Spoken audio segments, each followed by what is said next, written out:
ja kõik meie külalised ja mul on hea meel tõdeda, et meid on tõesti siin niivõrd palju, sest miks üks kool eksisteerib juba selleks, et oleks tagatud hea haridus ja Pärnu Gümnaasium, endine esimene keskkool, oma poeglaste gümnaasium, on seda üle 150 aasta jaganud.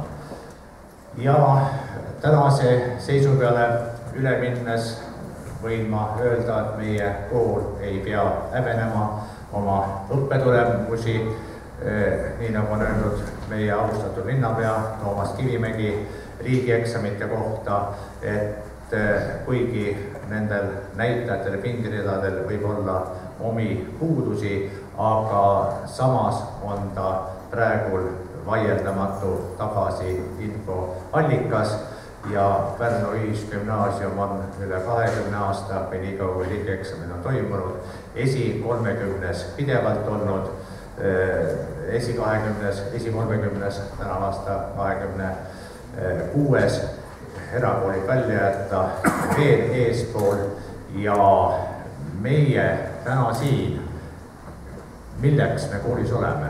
Me oleme teie jaoks hea gümnaasiumi õpilaskond ja me tahame saada kindlust ja selget lahendust selleks, et edasi õppida järgneval aastal, ülejärgneval aastal ja ikka Pärnu Ühisgümnaasiumina ja et kõik need muutused, mida meie haridusministeerium meie koolivõrgu arendamise vabariigis teha tahab, et nad meile oleksid valutud ja säiliks hariduse kvaliteet, mida ma möödunud aasta õppeaasta alul ütlesin linnavalitsuse esindajatele, et kui muutused tulevad, siis meie eesmärk peab olema ühiselt see, et tagada valutu üleminek ja säiliks hariduse andmise parim kvaliteet ja antud juhul meie õpilaskonna suhtes, et kui ka üleminekuid, siis on üleminek tervenisti teiega ja oma õpetajaskonnaga, sest gümnaasiumis järsku muudatust teha ei saa enne seda, kui teil riigieksamid tulevad, kellel 2 aasta pärast, kellel juba 1 aasta pärast.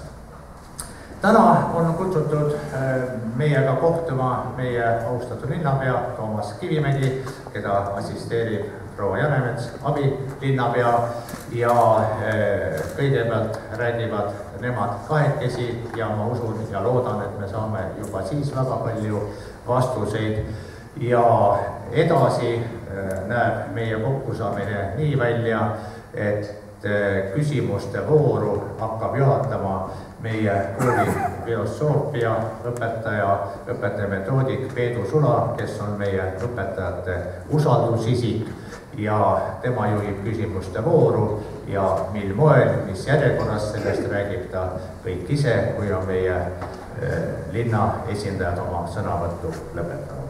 Palun, Toomas Kivimägi. Ma lihtsalt pärast näbist palavas.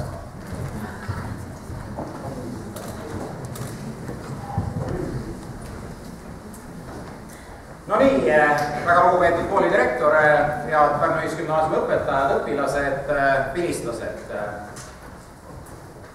hoolekogu liikmed. Ma sain küll aru, et see linnapea kandidaatide debatt on homme, et nii Väärikate ülikoolis kui õhtul Rahvustelevisioonis, aga mulle tundub, et see on osa täna siin. Aga väga tore on näha neid inimesi kõiki siin. Alustame siis otsast. Ma tahan kõigepealt öelda seda, et ma väidan, et mitte kellegi põhjust muretsemiseks ei ole.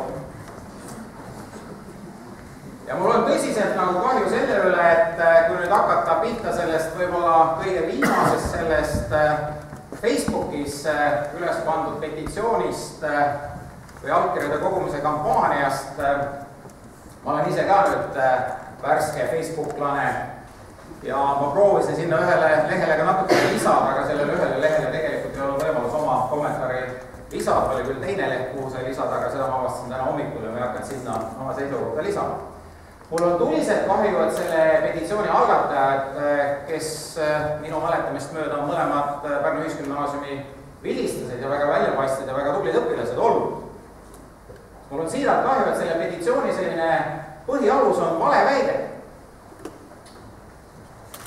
Ja ma loen selle, mis selleks kommentaariks seal oli, et praeguse Hansa gümnaasiumi õpetajatele on lubatud alles jätta nende töökohad ja vastava direktsiooni otsusel ja vajadusel lisatakse sinna Pärnu Ühisgümnaasiumi õpetajad. See on absoluutne vale.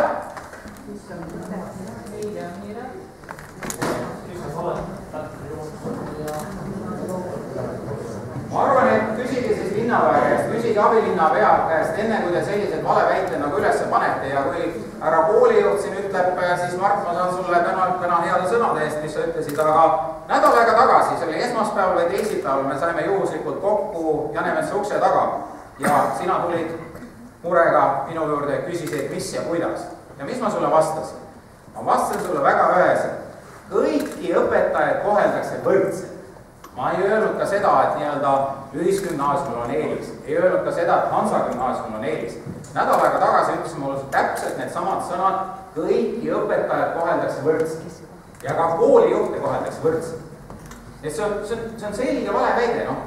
Aga jumala eest uskuge, küsige, kirjutage, küsige, siis minu või abilinnapea käest, ma küll Jane käest tõesti küsisin, kuna oli viide siin, vist oli kuskil, et 26. septembril toimunud kohtumisele haridusosakonnas. Ei olnud mina seal juures, ei olnud ka Janemets juures.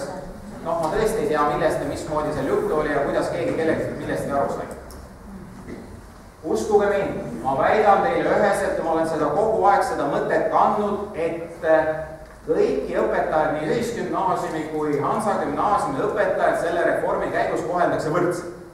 See tähendab, et kedagi ei eelistata, ütleme, teie hirm oli see, nagu sellest petitsioonist võib ju välja lugeda, et nii-öelda Hansa gümnaasium ja andke andeks, ma arvan ka seda taustapõhjust, mida poliitikud võivad välja nokkida, et kuna Hansa gümnaasiumi direktor Silja Kikerpill on minu valimisliidu liige, ärge jumala eest.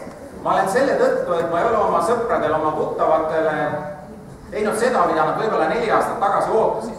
Ma olen selle tõttu kaotanud päris palju oma sõpra. Ma tunnen seda vastutust linnapeana ja ma teen seda, mis nii-öelda on linnale kasulik, mis on see, et tagab parima tulemusega selle reformi puhul. Mitte kedagi ei eelistata. Ja võib-olla teine selline üldine põhimõte, loomulikult siin on nüansse, millest Jane mõnevõrra hiljem räägib. Nii palju õpetajad, kui meil on täna, nii palju õpetajad on meil vaja ka aasta pärast, nii palju õpetajad on meil vaja ka 2 aasta pärast. Et ei ole põhjust ka siin selles osas nagu kellelgi ülearu muretseda, et nüüd äkki, ma ei tea, 30 õpetajat nii-öelda kaob siit kaardi pealt ära. Ei kao ära siit kaardi pealt ära neid õpetajaid. Õpetajaid pigem on puudu, kui neid on üle. Ja kolmas võib-olla selline sissejuhatav väide on, ka seda on öeldud, et kes kellega nagu liidetakse. Kas siis liidetakse nii-öelda Ühisgümnaasium Hansa gümnaasiumiga või liidetakse Hansa gümnaasium Ühisgümnaasium. Sellest petitsioonist võis jällegi välja lugeda mõtet, et just nagu Ühisgümnaasium liidetakse Hansa gümnaasium. See ei ole nii. Tegelikult on vastupidi, et Ühisgümnaasiumi juurde liidetakse kõigepealt Hansa gümnaasium ja siis lahutatakse sellest uuest nii-öelda koolist, lahutatakse põhikooli osa. Nii et ei ole see nõnda. Kuigi sellest ma tahan öelda, et sellest ei pea tegema nüüd järeldusi, et varem Viljem, ma pean kindlasti ka Hansa gümnaasiumis õpetajate ees ja õpilaste ees seisma, et ma ei taha teha siit nagu järeldusi, et nüüd nagu neile tehakse liiga, ei tehta. See põhimõte, mis ma alguses ütlesin, et õpetajad koheldakse võrdselt, see jääb kehtima ka selle liitmise juures, mis sest, et see näib nagu, et Hansa gümnaasium liidetakse Ühisgümnaasiumiga, et just nagu nemad oleksid nagu võib-olla siis halvemas olukorras. Et need on nagu sellised 3 olulist sissejuhatavat repliiki.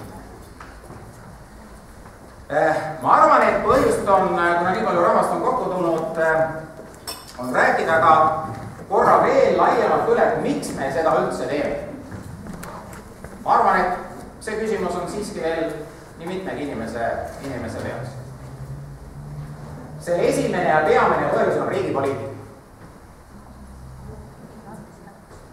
Kuulsin siit teisest reast kohe, et see on vale poliitika. Vaadake, mina nii palju riigitruu ja kohusetundlik inimene olen küll, et et ma ei pea seda õigeks, et kui mingi õigusakt on kehtestatud, mingi otsus on vastu võetud, et siis me lihtsalt seda ei täida. Loomulikult on selles nagu eriarvamusi, osadele meeldib, osadele mitte, aga kui te vaatate Jaak Aaviksoo seda retoorikat ja seisukohta, siis ta on seda vähemalt paar aastat kandnud seda väga üheselt, seda põhikooli ja gümnaasiumi astme lahutamise ideed. Ta üle ühe oma artikli, ta on ju kuni sinnamaale välja läinud, kui te olete pannud tähele, et ta on isegi öelnud sellise repliigi ajale ja veergudele, et omavalitsused tegelegu põhikoolidega, gümnaasiumaste on riigi rida. Ta on need sõnad öelnud samamoodi mustvalge. See on riigi poliitika aga see ei ole mitte pelgalt ainult Aaviksoo seisukoht, et võib mõelda, et võib-olla tuleb uus minister ja vahet. Võtame teise, kui me jõuame selle gümnaasiumivõrgu korrastamise meetme rahastamiseni, siis see sama 24 miljonit eurot, mis ERMi ehituseks ei olnud võimalik kasutada. See raha ju, ega seda raha ei otsustanud, milleks kasutatakse Aaviksoo üksinda. Gümnaasiumivõrgu korrastamise meede on Vabariigi Valitsuse otsus. See ei ole haridusministri Aaviksoo otsus. Kogu tänane valitsuskoalitsioon on seda meelt, et gümnaasiumaste põhikoolist lahutada. Ja võib-olla veel, mina küll ei söanda väita, et Aaviksoo on rumal inimene. Mina ei ole seda valmis väitma. Ja selle taustaks või põhjenduseks on ka tegelikult see, et minu teada enamikes Skandinaavia riikides on gümnaasiumaste lahutatud põhikool. Ja kui me igal pool mujal võtame Skandinaaviamaid omale eeskujuks, kui rõõmudeliks, kelle järgi õppida, siis miks me siis äkki nüüd siis selles vallas, mis puudutab meid, ütleme, et see on nagu vale või paha. Et see ei ole nagu jalgratta leiutamine või see ei ole nagu mida esimest korda nagu Eestimaa tehakse. See on esimene ja peamine põhjus, miks me seda teeme. Teine, nii kurb, kui see ka teile võib-olla kuulda ei ole, nii nagu praegu me nagunii jätkata ei oleks saanud. Nii nagu praegu me nagunii jätkata ei oleks saanud. Me peame arvestama nende muutustega, mis meie ümber toimub. Kui me oleme harjunud selle kõnekäänuga, et kes ei mäleta minevikku, elab tulevikuta, siis mina olen öelnud siia juurde, et me ei saa elada minevikus ega me ei saa elada ka oma unistustes tuleviku osas. Me peame arvestama selle reaalsusega, mis täna on. Ja jällegi Aaviksoo numbrid, mis ta on välja öelnud, mis on reaalsus, et kui veidi enam kui 10 aastat tagasi läks Eestimaal kooli 220 000 õpilast, siis selle aasta 1. septembril läks Eestimaal kooli 135 000 õpilast. See on 85 000 õpilast vähem. Oleks väga rumalad, kui me neid muutusi tegelikkuses ei arvesta. See ei ole mingisugune 5 või 10% õpilasi vähem. See on 85 000 õpilast vähem kui veidi enam kui 10 aastat tagasi.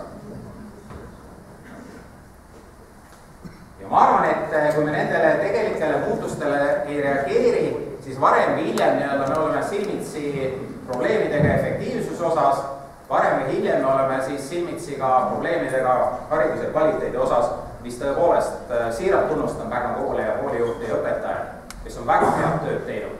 Ja ka selle eelmise õppeaasta riigieksami tulemuste põhjal on kõik koolid praktiliselt teinud väga korraliku hüppe ülespoole. Või Pärnu linna näitel ütleme, et mis nagu seda seltskonda ja seda reformi enim puudutab, et kui meil sellel aastal, räägime nüüd 10. klassi komplektide arvust, kui sel aastal meil moodustasime siis 15 10. klassi Pärnu linnas kokku, lisaks täiskoguste gümnaasiumi, siis õppeaastal 2015-2016 langeb see 12 peale, ehk 3 klassikomplekti vähem. Aastal 2005-2006 oli see number 21. Võrreldavad number. Ehk 21 klassikomplekti pealt õppeaastaks 2015-2016 kukume 12 peale. See on ju ilmne märk sellest, et me peame sellega ka oma kooli struktuuris arvestama. See on 2 korda peaaegu vähem. Ja need, kui suure täituvusega on 10. klassid järgnevaks 10 aastaks, on praktiliselt meile kõigile ju teada, et lapsed käivad täna koolis või lasteaia viimastes rühmades. Siin ei ole võimalik üleöö äkki mingisugust hüpet selles osas teha.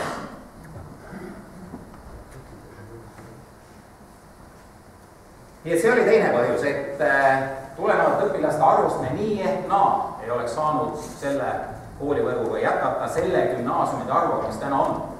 Sest üks on veel, mis on oluline põhimõte, et jah, ma möönan, et põhikooli ja gümnaasiumi seadusesse, eks parlament seda arutas ju päris pikalt ja laialt, ei tulnud imperatiivses toonis seda lahutamise ideed sisse. Ent sinna kirjutati väga üheselt sisse gümnaasiumiastme ja põhikooli rahastamise lahutamine. See kirjutati väga üheselt sisse ja ilmselgelt rahastamise mõttes on problemaatiline pidada gümnaasiumi astmeid, kus on ainult 2 paralleeli. Ehk rahastamise põhimõte on ikkagi üles ehitatud sarnaselt, et mida rohkem paralleele, seda efektiivsem tulemus, seda parem on finantsiliselt toime tulla. Ka see on reaalsus, mis on juba seaduse tasandile tegelikkuses kirjutatud. Et ütleme, et võib-olla see linnapool isegi väga palju ei puuduta, aga pigem see puudutab nagu maapoolt. Et tõsimeeli ma julgen väita, et maa poole peal on ikkagi päris palju gümnaasiumiastet rahastatud põhikooli arvelt.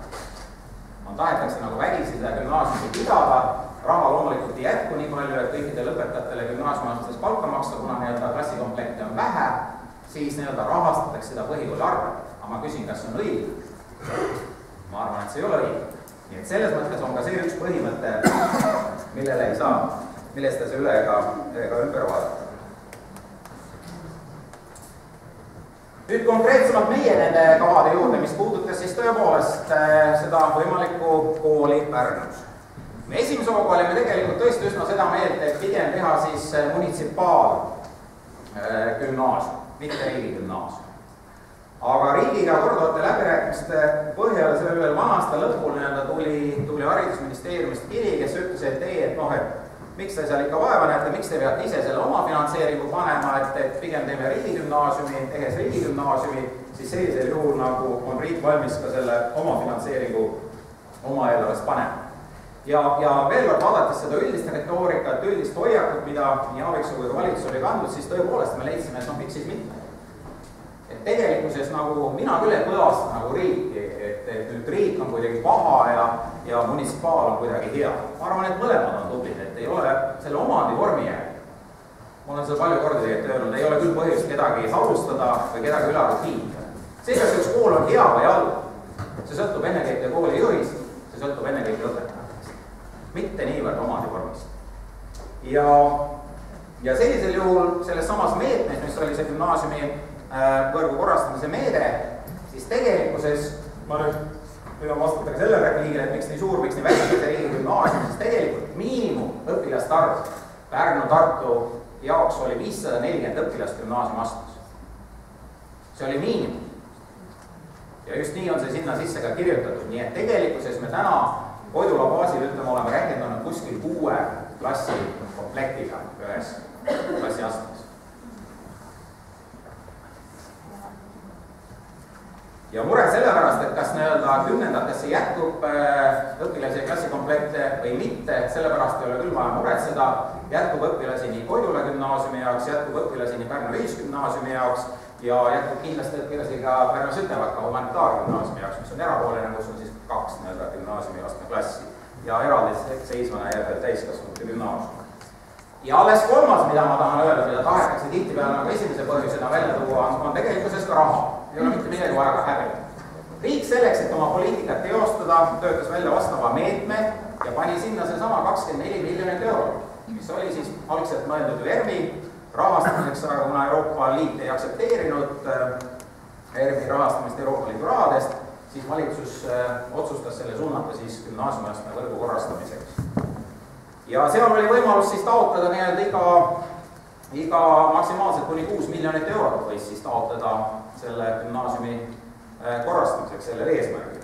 Ja meie ka selle taotluse esitasime ja ega ütlen ausalt, et ega selle taotlusega lõpplahenduseni, positiivse lahenduseni jõuda ei olnud teps mitte kerge. See oli hulka tööd ja vaeva, et siin Meelis Kukk seisab seal tagareas, ei tohiks konkurente väga kiita, aga ta tegi väga tublit tööd tegelikult haridusministeeriumiga ja me saime selle tulemuse ja lõpptulemus oli tegelikult see, et meie Koidula projekt sai kõige rohkem punkte, et oli tegelikkuses nagu parim võrrelduna kõigi teistega. Ja kaugeltki mitte kõik teised koolid seda ei saanud. Ja ma tahan öelda ka seda, et täna riik on valmis andma raha kaasa neile, kes lähevad selle riigi poolt üles kutsutud poliitikaga kaasa. Me ei saa selles olla kindlad, kas ta homme või ülehomme seda teeb. Ja kui 6 miljonit oli see meetmeraha, mis sellest meetmest, siis omafinantseering on seal jämedalt 1 miljon eurot, vist 15% umbes. Et summa summarum, selle sama otsusega me toome Pärnu linna 7 miljonit eurot täiendavalt raha. Sellest 7 miljonist tänase seisuga 6,3 miljonit, mis on siis mõeldud, on siis Koidula gümnaasiumi jaoks ja 0,7 sellest meetmerahast on mõeldud Pärnu ühisgümnaasiumi, nüüd ütleme siis sellele majale täiendavate klasside juurde ehitamiseks ja sellele 0,7-le arvestades projekti võimalikku mahtu me oleme omalt poolt lisanud veel 0,7 ja summa summarum nagu 1,4 miljonit eurot on tänase päeva seisuga, mis on siis rehkendatud selle kooli jaoks. Aga võtame ikkagi selle raha, mis tuli nagu riigi poole pealt nagu täiendavalt, siis 7 miljonit eurot. Tegelikult on ka Pärnu linna jaoks väga suur raha. Me oleme teinud kvalitatiivse muutuse linna raha seisus. Ma ühe numbri toon ikkagi teile võrdluseks, et kui 2009 Pärnu linnas lõppes sellega, et on üks selline termin nagu põhitegevuse tuleb, mis on omavalis ajast ülioluline, ma olen seda rõhutanud, seda ajakirjanikud alati küsigi seda, mis see põhitegevuse tuleb, see on põhitegevuse kulude ja põhitegevuse tulude vahe.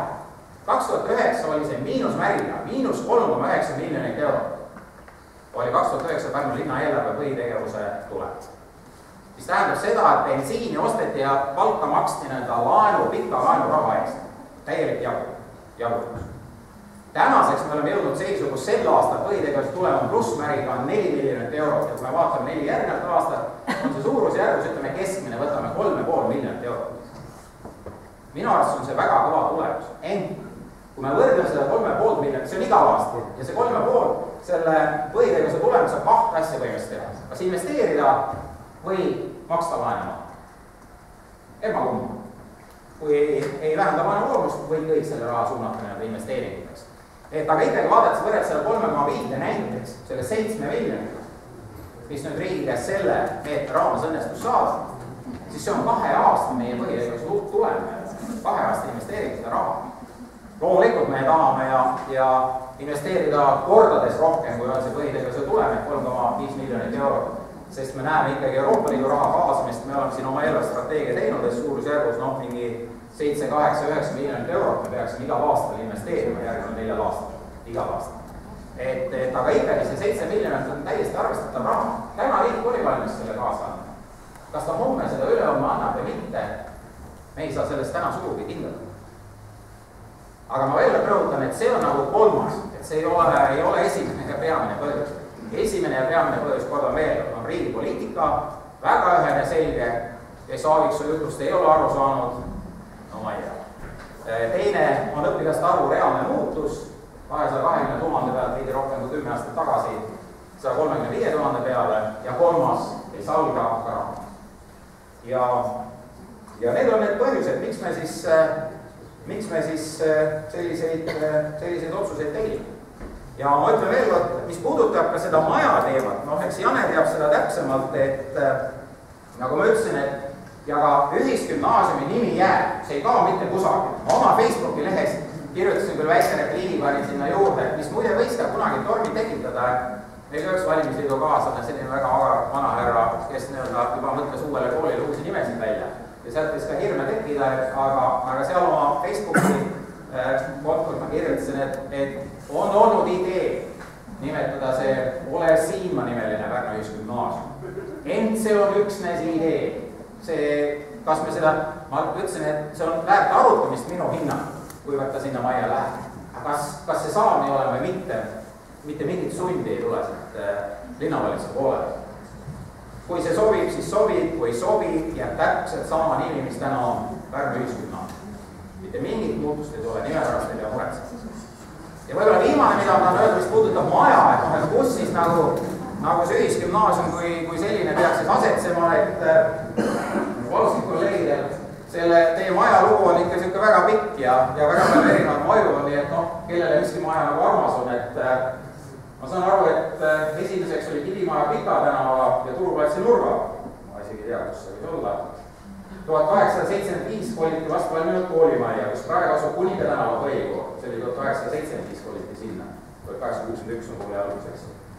Siis selles hoones töötas Pärnu Koerlaste gümnaasium ja 1875-1947. Siis 1927 kandis kool ühisgümnaasiumi nime ja tegutses segakoolina.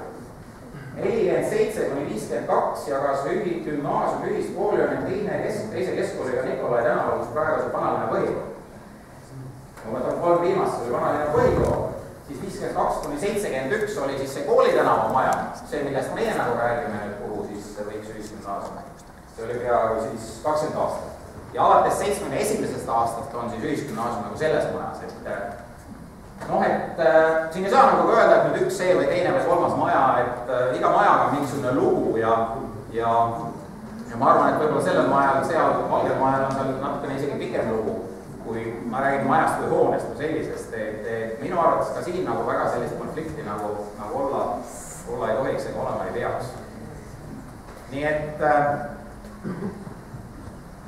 ma ei näe nagu, head kolleegid, küll tõesti põhjust nagu muretseda, et me käisime ka Koidula gümnaasiumis esinemas, seal oli rahvast mõnevõrra vähem, aga kõik õpetajad olid seal kenasti kohal ja lõppes see kõigi jaoks igati arusaadavalt ja praktiliselt mitte mingit probleemi sealt nagu üles ei toonud.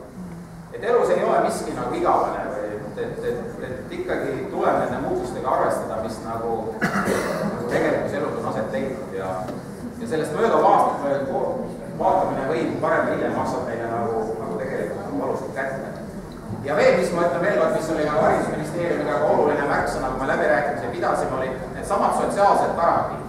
Ega haridusministeerium ei olnud ka esimese etapis üldse väga valmis eeldas ikkagi, et on ju ka väga erinevaid lahendusi riigigümnaasiumite loomise osas Eestimaal olnud. On olnud neid loomisi, kus kõikide õpetajate kohtade peale kuulutas välja konkurss. Ka sellised näited on olemas. Aga meie otse loomulikult tunnustades seda teie tööd, mida te olete teinud, me olime väga üheselt seda meelt, et ei mingeid konkurss. Et konkurss tuleb ainult siis, kui ei olegi kedagi, kes selle õpetaja koha peale tahab. Et me oleme seda meelt, et meil on see kaader õpetajate näol olemas, kes on suuteline uue kooli puhul neid õpetust ja tarkust jagama. Et see oli väga ühene märksõna, nii et see ei ole mitte kuskile sisse kirjutatud konkurss. Ja ennekõike on see õpetaja enda valik siis kuhu, mis ja kuidas, see on esimene. Aga neid detaile, kuidas see komplekteerimine ühel hetkel käima hakkab, et sellest oskab Jane palju täpsemini täita. Küll üks oluline märksõna, mida ma tahan öelda, see vist antud juhul on äkki erandlik, et üldisest normist, et seda ei otsusta üks inimene, kes saab õpetajaks.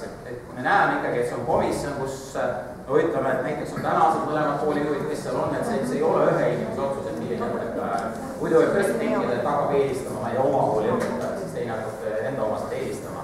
Ja lõppkokkuvõttes, mis tõesti Hansa gümnaasiumit puudutab, siis see nimi ilmselgelt kaob ära. Et kuna ta ei jää gümnaasiumine, eks ju, et siis on ta põhikool, mis nime ta täpselt saab. Me oleme kasutatud tingnimetest Mai tänava põhikool, võib ka midagi muud olla. Aga Hansa gümnaasium kui selline, aga Hansa gümnaasium ei ole ka ligi lähedaltki sellist ajalugu kõrvale pakkuda nagu Pärnu ühisgümnaasium. Nii et nimi jääb, kool jääb, õpetajad jäävad.